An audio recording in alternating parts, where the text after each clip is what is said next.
This is our quadruped tricep kickback. So for this, you're just gonna need some kind of a light dumbbell or a light club, and then you might need a small block or a pad, and I'll show you how we set up. You might use that depending upon what you're using as your weight.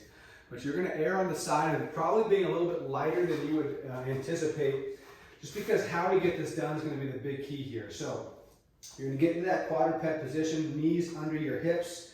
The offside hand's going to be on the floor. So depending upon what you're using, we could just go palm flat on the floor.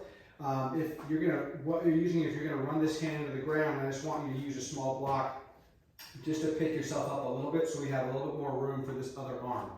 So from here, what we're going to focus on is want the neck to stay pretty relaxed. So try not to arch your head up or bring your chin down to your chest. Neck should stay long.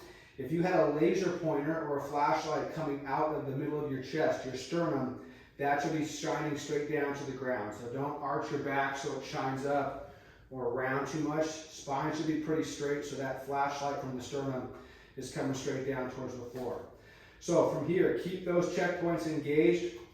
I'm going to drive this elbow up towards the ceiling. And so my goal here is I'm going to go through this kickback motion with the elbow, but as I go through that, my goal is going to be to keep this elbow up towards the ceiling, trying to bring it back behind my trunk. So I'm not hanging out down here. Really try and drive that elbow up towards the ceiling first. Then keep that intention the entire time. I'll kick back and lock out that elbow and then slowly bend it. But I'm working on trying to drive that elbow up towards the ceiling the entire time as I go straight and then bend. So slow and steady, hold there at the very end for a second or two, really squeezing that tricep in that locked out position.